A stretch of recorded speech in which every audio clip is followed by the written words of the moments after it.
Hello दोस्तों, welcome to my YouTube channel. मैं सुहान आप लोगों के बीच फिर से एक नया वीडियो लेकर के आया हूं।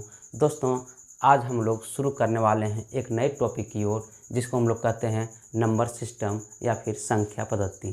दोस्तों, नंबर सिस्टम ये बहुत अपने आप में इम्पॉर्टेंट टॉपिक है, क्योंकि किसी भी नंबर को आइडेंटिफाई करने के लिए नंबर सिस्टम को जानना बेहद ज़रूरी है। जब तक आप नंबर सिस्टम को नहीं जानिएगा, तब तक आप नंबर को पहचान नहीं पाएगा कि कौन सा नंबर को क्या कहते हैं, पूर्णांक संख्या क्या होता है, प्राकृत संख्या क्या होती है, या फिर पूर्ण संख्या क्या होती है, भाज्य संख्या क्या होता है, अभाज्य संख्या क्या होता है। ये समझाना दोस्तों बेहद ज़रूरी है। तो आज हम लोग स्टार्ट करते हैं नंबर सिस्टम या फिर नंबर को कैसे हम लोग पहचानेंगे।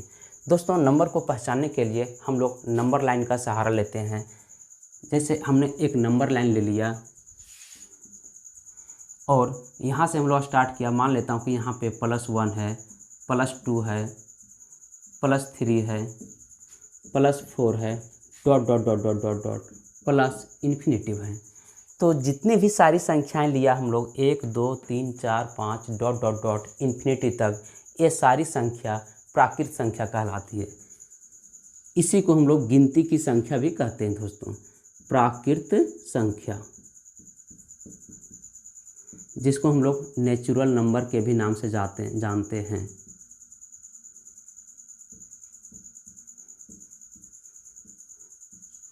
दोस्तों, प्राकृत संख्या इसको इसलिए कहा जाता है क्योंकि ये हमें प्रकृति के द्वारा मिला है। ये सब सारी संख्याओं को किसी इंसान के द्वारा नहीं खोजा गया है। आप लोग को पता होगा कि जीरो की खोज आर्यभट्ट ने की है, वो भी एक संख्या है। तो यदि यहाँ पे हम लोग जीरो लगा दिया और जीरो से लेकर के आपका प्लस इन्फिनिटी तक जितनी भी सारी संख्याएं हैं, ये आपका पूर्ण संख्या कहलाती है। पूर्ण संख्या इसलिए इसको कहा जाता है क्योंकि यदि हमको 10 लिखने की ज़रूरत पड़े या 20 लिखने की ज़रूरत पड़े तो प्राकृत संख्या से हम लोग नहीं लिख पाएंगे, संभव नहीं है।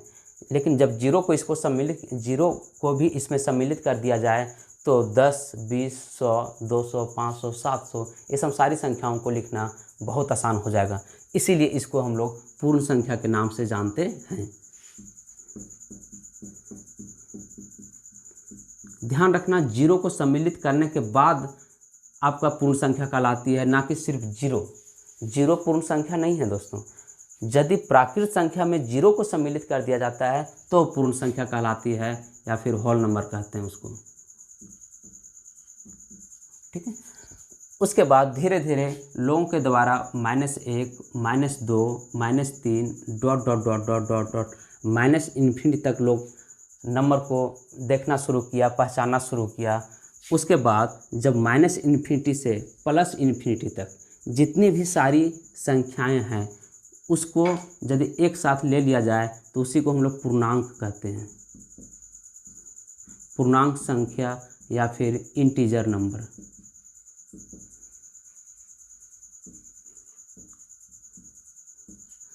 -इन्फिनिटी से लेकर के प्लस इन्फिनिटी तक जितनी भी सारी संख्याएं हैं, इसको हम लोग सम्मिलित कर लेते हैं। तो इसी को हम लोग क्या कहते हैं, इंटीजर्स या फिर पूर्णांक। ठीक है। फिर दोस्तों, -इन्फिनिटी से लेकर के -1 तक जितनी भी सारी संख्याएं हैं, इसको हम लोग कहते हैं ऋणात्मक पूर्णांक।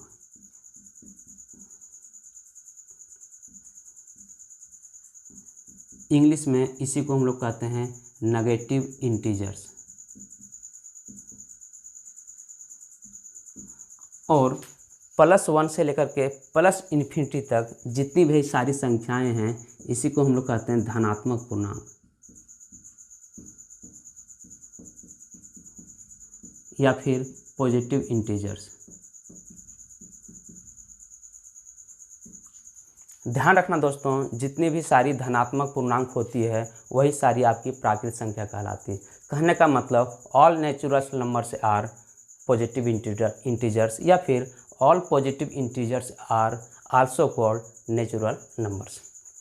ठीक है। उसके बाद एक आपका जीरो बीच में छूट गया, क्योंकि ध्यान रखना दोस्तों, पूर्णांक संख्या जो होती है वो -इन्फिनिटी से प्लस इन्फिनिटी तक, उसमें जीरो भी आपका सम्मिलित है। और जब हमने धनात्मक पूर्णांक लिया तो आपका +1 से लेकर के प्लस इन्फिनिटी तक, और ऋणात्मक पूर्णांक लिया तो -1 से लेकर के -इन्फिनिटी तक। आपका जीरो बच गया। तो ध्यान रखना, जीरो ना तो ऋणात्मक पूर्णांक है और ना ही जीरो धनात्मक पूर्णांक है। तो जीरो दोस्तों है क्या, जीरो आपका एक न्यूट्रल नंबर है या फिर न्यूट्रल इंटीजर्स है।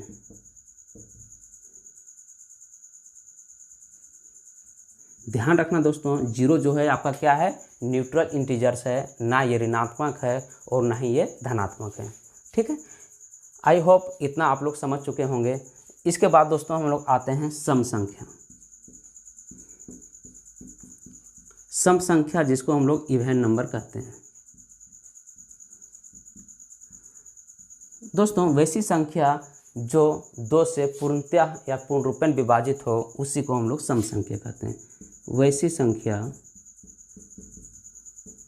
जो दो से पूर्ण रूपेण विभाजित हो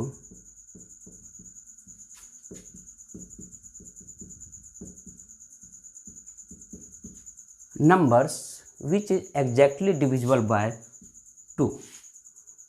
क्या बोलेंगे, numbers which is exactly divisible by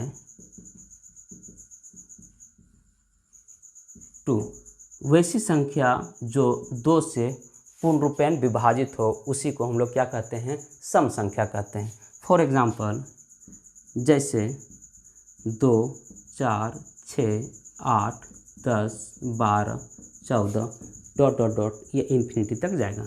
ये सब सारी संख्या क्या कहलाती है, सम संख्या कहलाती है। कहने का मतलब ये सारी जितनी भी सारी संख्याएं हैं ये आपका दो से पूर्ण रूपेण विभाजित होती है। उसके बाद आते हैं हम लोग विषम संख्या, जिसको हम लोग कहते हैं ऑड नंबर। ध्यान रखना, ऑड नंबर वैसी संख्या होती है जो दो से पूर्ण रूपेण विभाजित नहीं होती है। ध्यान रखना दोस्तों, सम संख्या का ये जस्ट रिवर्स है, उल्टा है।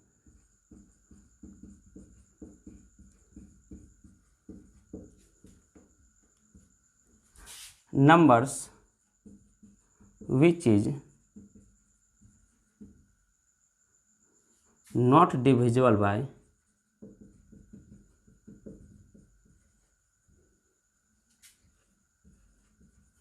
2। वैसी संख्या जो दो से विभाजित नहीं होती हो। फॉर एग्जाम्पल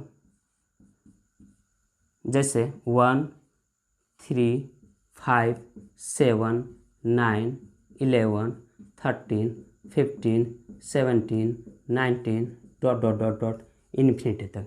ये भी जो सारी संख्याएं हैं वो क्या कहलाती है, विषम संख्याएं कहलाती हैं।